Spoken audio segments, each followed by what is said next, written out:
All right. So this chapter, chapter 7, was pretty meaty. I was like, wow. I mean, all of them are to a certain degree, but and as you guys come in, just go ahead and mute yourself, please, because if you come off mute, it will just sound horrible. All right. So chapter 7, collaboration creates prosperity, is something that I loved. I'm so glad that I was able to get this chapter because I love to collaborate. And I've always loved to collaborate. However, I haven't been always in spaces or places that fostered collaboration or that were safe to collaborate. And so it's really neat to be able to do that here. I really first and foremost thought about in my former career, collaboration was something that was really dangerous. It wasn't something that you could do and feel safe in. So cutthroat, very cutthroat environment. If you presented an idea to people, oftentimes they would take credit for your work and then take it as their own. And it just, a lot of corporate America for me was about survival and feeling like I had to provide enough value not to lose my job, but not provide too much value because then I would be used by different people to keep providing that value for them until I no longer provided value and then I could be replaced, you know? So it was like, oh my gosh, this environment coming out of that and coming into Optavia where you've got all these people that are like, I'll help you, I'll help you. I don't have anything to benefit from by helping you, but I will, right? Thinking about like this weekend, you know, being with Terry Miller and her husband, David. You know, we're nowhere in their organization.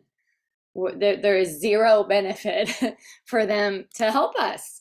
Financially speaking, okay, they obviously feel the impact for the mission and things that you can't measure with money. But still, it's surprising to me how many leaders are like, here, you can use this, you can have this, you can tag along with this. And they just have nothing to gain other than let's protect the mission and let's make sure that all of us are able to do that. So that's been really refreshing. I will tell you in full transparency that takes getting used to. That takes getting used to. Sometimes when you've been in such like toxic spaces in your life repeatedly during the formidable years of your life, you get something like this and you'll say, oh, it's too good to be true. So I'm going to start self-sabotaging myself or making it bad when it's good, looking for the bad, looking for the gotcha, or where people could be taking advantage of me, right? Because we have been so conditioned in so many places to do that. I know Tim at the fire service, it's that environment, collaboration and all that. No, it's paramilitary. It's not really advised. Like it's, you just do this and you get off the radar. And so just imagine, I guess what I'm saying is, can I have grace for myself knowing that that is hard to collaborate, even though that's my spirit as a young girl. I'm wanting to collaborate and give away all my toys. But as I get older in life, it's like, oh, I better keep this for me, you know, because I don't know if it's safe. And so does anyone identify with anything that I'm saying at all, or does this resonate with anyone else but me as far as like how it hasn't felt safe to do that maybe before you got here? I see Brittany saying yes. Go ahead, you guys. Let's see, you should be able to take Maybe not safe. Maybe I would say it can feel a little weird because you're just not used to that. You're just not used to seeing that in life where people are willing to help with nothing to gain in return. So it takes some getting used to it, you know, because it just seems a little weird. Oh yeah. I remember when I went to my first convention, I'm like, what do they want? Why are they so nice? Or, it was just overwhelming. And and so you just the intellect in me is like, yeah, let me look into this and see what they're up to. And then now obviously it's been 5 years, and I really understand that while we are still all imperfect and we can let our own interests bubble up at times, even though we're Optivians, we're still human, right? Um, it's just a really neat culture to be a part of and see that most people are genuinely willing to collaborate for the love of the mission. I think the mission unifies us in a way that's pretty safe. Yeah. So, anyone else? I saw if anyone wants to add anything, let's take a couple minutes right here and just talk about this big idea. Here's the questions. If this helps a little bit, where was the first place you learned collaboration? Maybe. And where was the first place that you learned that it's not safe? If anyone's willing to share that. I'll just jump in and say the first time I learned it wasn't safe was actually, I mean, that's basically been a theme over time. So I could go to all of those, but instead, the collaboration part is very recent. I don't have a family that collaborates myself, so it's kind of been in the last few years with through my church and when I got sick actually. And my coach was the first person where I kept doing this. Like, I think I had from my background this idea of I'm going to show you who I am so much that you leave, because you're going to leave once you realize who I am. I just had this belief consistently. So my coach didn't. No, Dawn, no matter what I did, she was there. And then when I got sick, I was like, in my mind, I failed because I got sick and I had all those beliefs. And she not only stood by my side, but also said, look, I have no idea what you're going through, but I believe in you. And I know that you want help and you want to share help. And I'm going to walk by your side. And, made me meals when I was stuck in a nursing home and things like that, where I was like, okay, but when do I owe you? Or what, I don't like that that's all I knew. But it is just all I knew. I came from six years right before I got sick at a very toxic work environment where it was, if you do well, I'm either going to take credit or I'm going to shut you down. And so even though those things happened through the life book, through coaching, through getting sick, and also finding compassion for myself and realizing that I have value, having value for me means I don't need to compete with anyone. Like, we can all go together. We can all have enough. But I will tell you still, in the work world, it is, I am doing that. I have to go, oh, is this a feeling you're having from another time? But this is not the same thing. So I'm consistently bringing it back to, okay, what is true? This feeling I'm having, or is this a totally different experience? And I even talk through it with the people I might have that feeling about, just saying, look, this is my history. I need to talk to you about this. It has nothing to do with you. And I have people that have loved me enough to say, okay, I totally understand why you're saying that. I love you anyway. And let's walk through this. So this community and my new church community has been my way of getting through that. So I love the idea of collaboration and living in that world. So thanks for letting me share.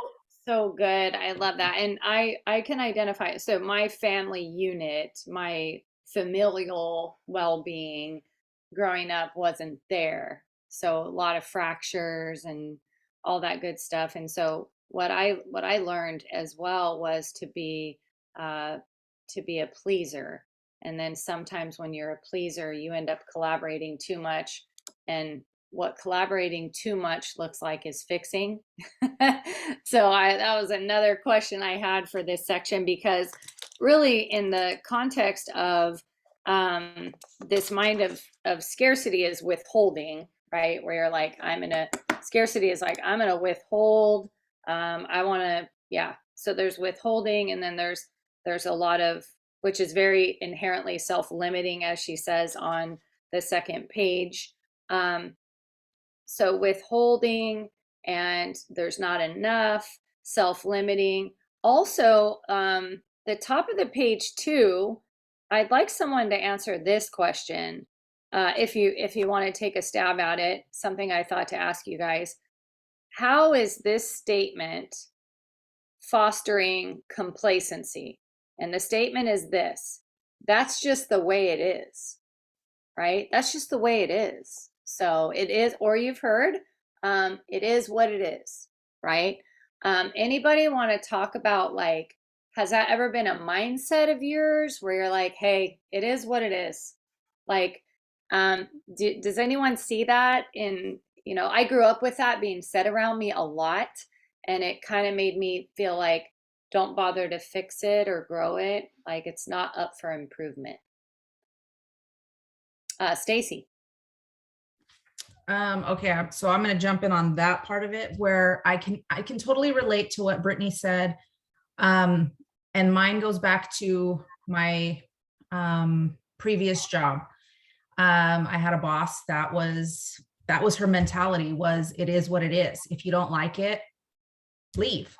So it was a really hard environment to work in, because you're always trying to collaborate, as managers, and bringing ideas to the table, when knowing, regardless of how much you put into coming up with these ideas to make things better, that if it's not her idea, it's not going to work.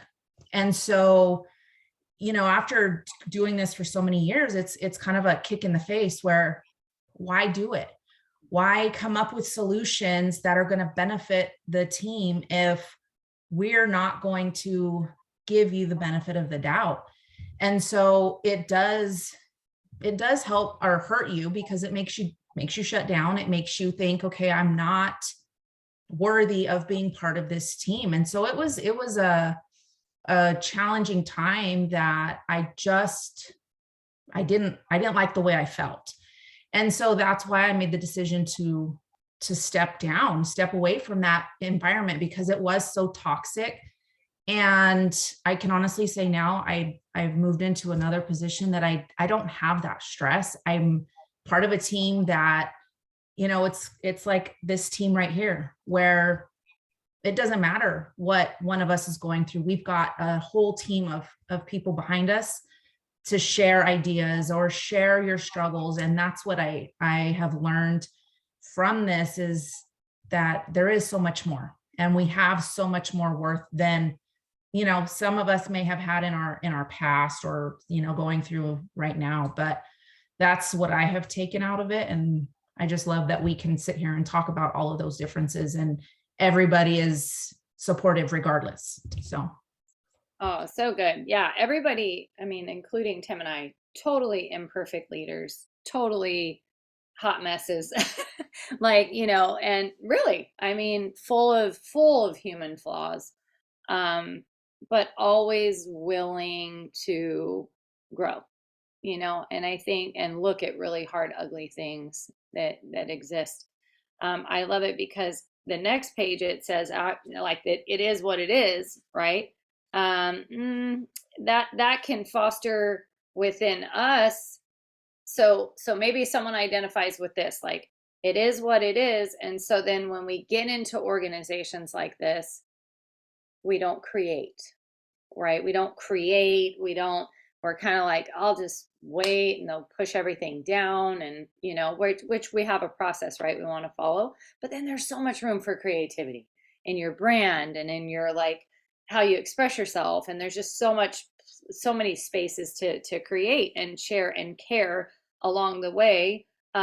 I personally feel renewed when I'm a part of collaboration, and now I'm really enjoying that. I'm wondering, like, how do you guys feel when you have an issue and then you get on the phone with people and there's all this collaboration?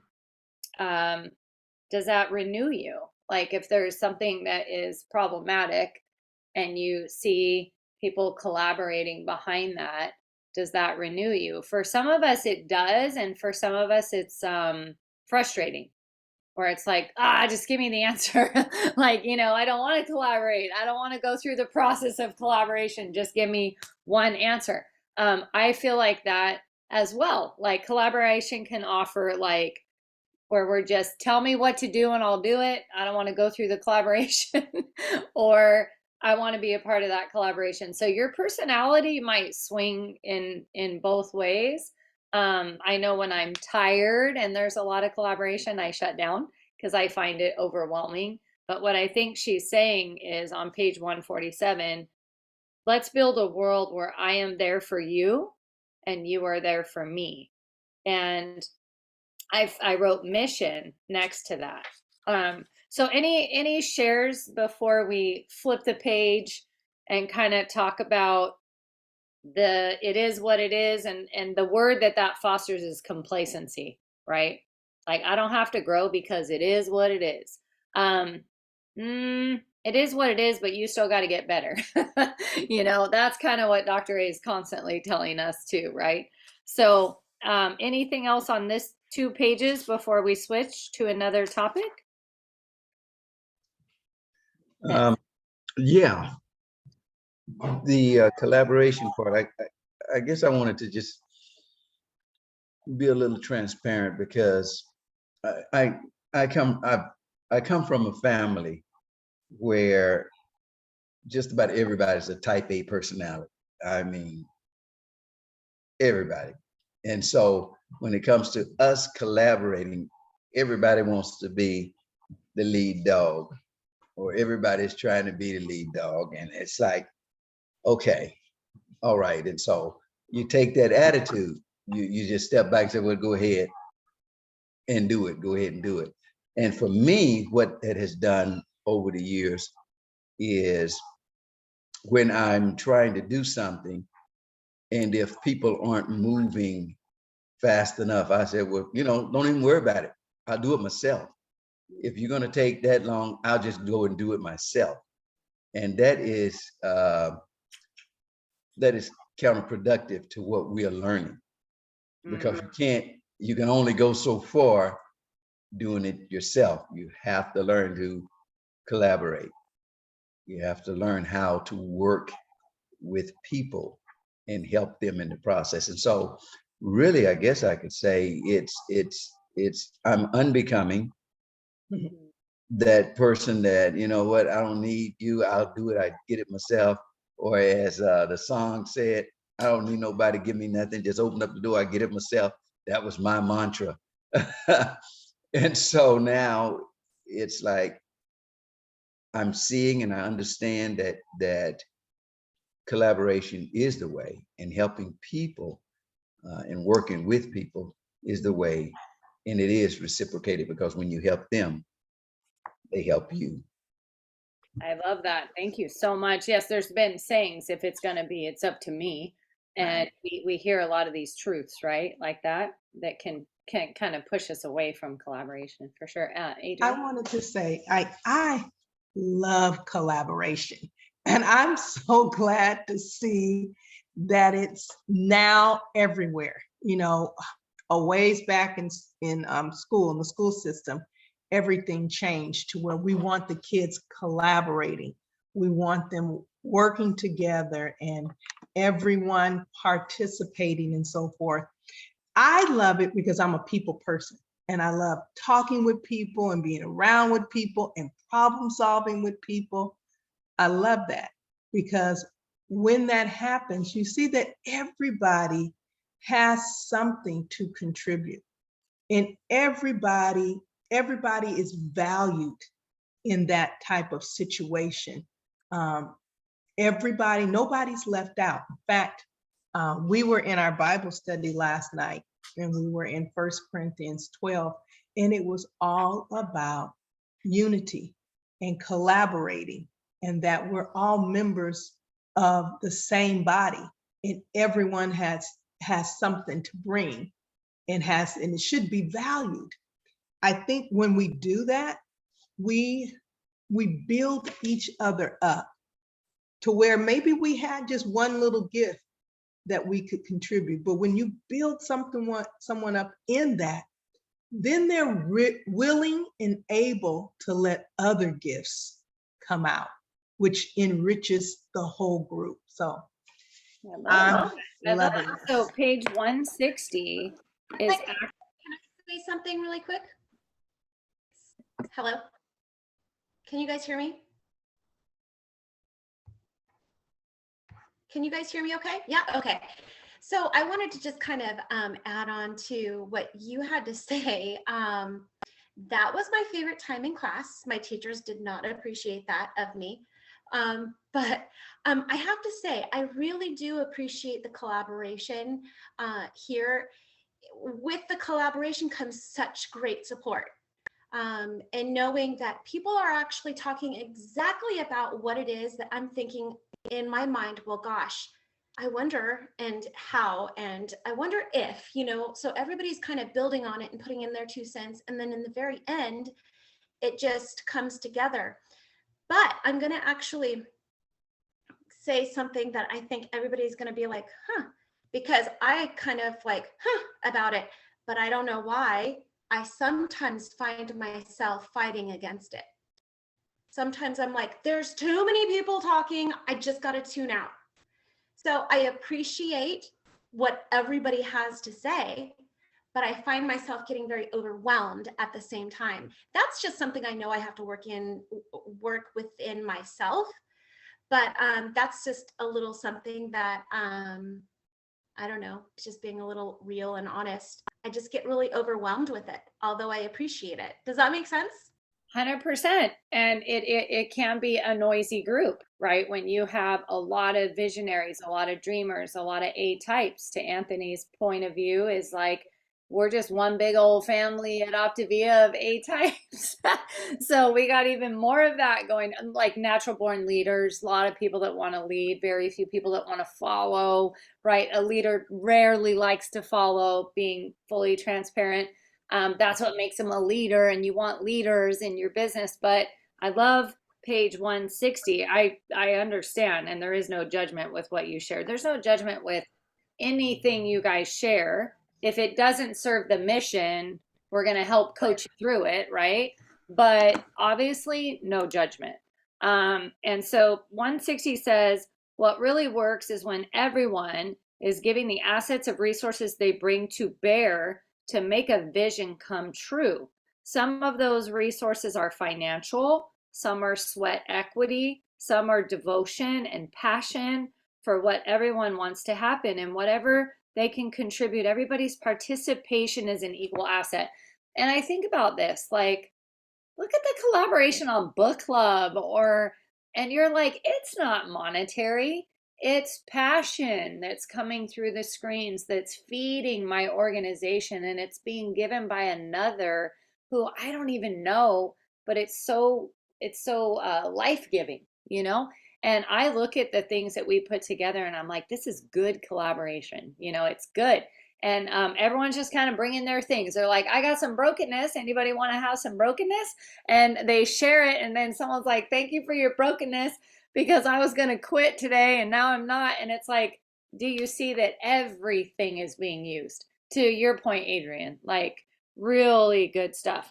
The thing that I wanted to share that I was like, whoa, is actually on page 153. And it's the top of page 153. Nature expresses itself in balance and in purpose.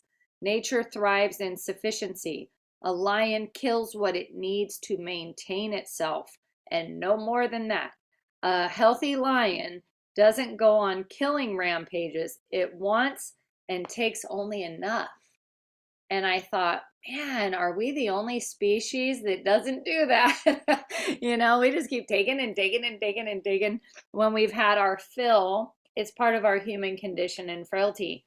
Anybody have anything to say about that? Like for me, I want to be content. I don't want, for example, a lot of people think, she's talked about it in here somewhere. I can't find the page number, but it basically, the opposite of greed is not generosity. We think it's, oh, if you're greedy, just go give a lot of stuff away and nobody will look at you, right? Wrong. If you're greedy, get to be content. That is the polar opposite of greed, is contentment, where, not to say you're not wanting, like my balance, my struggle is I am content with this beautiful Optavia business that we have. But if I stop now, I'm making it about me and I'm not furthering people that are not content, right? So it's like I got to keep on keeping on. But it's not coming from this, oh, I don't have enough and there's never going to be enough. And that part isn't there. But I have struggled with that in my life, where just a little bit more, just a little bit more, just a little bit more, right? And I want to keep that in check. Anyone else struggle with that in full humility, like being content with what we have, grateful?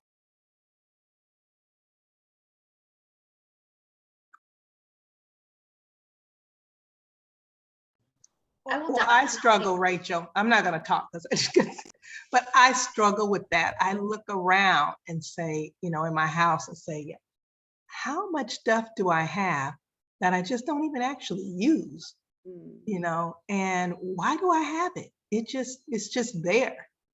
And, you know, I don't know. I struggle with that. Me too. I pick it up and I put it down. There's seasons where I'm good at it and there's seasons where I digress. So I'm so grateful that I have all of you to hold my feet to the fire. If I ever get out there, I think through trust and love, you'll tell me, you know, and you have full permission, all of you, to help me there, right? To say, hey, you know, the story I'm telling myself is this. That's a great one, to Brittany's point. Like, when we feel scared to collaborate, sometimes we can say, the story that I'm telling myself is this. And then, is that what you're doing? And someone can say, actually, no, what I was doing from my heart was this, but it probably resembled something in your past that wasn't good. And so that's called a clearing, where you can say, the story I'm telling myself is this. Is that what you're doing? Is that what you intend?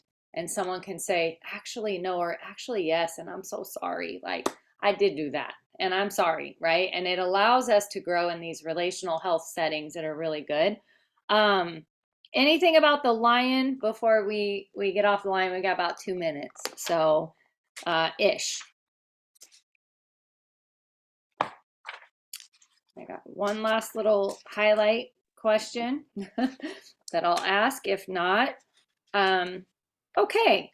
This one is, you can chew on this one. Go ahead. Mel had her hand up. Mel, I'm so sorry. There we go. I see you now. Go ahead, Mel. Okay. Are you there? I'm not touching anything. I was gonna say I agree with the statement about Hey, Mel, your internet we connection, as people. your internet connection is broken right now. Yeah, can you hear me? No, it's like you know, that horrible robotic thing that happens. No, it's is it better now? It sure is.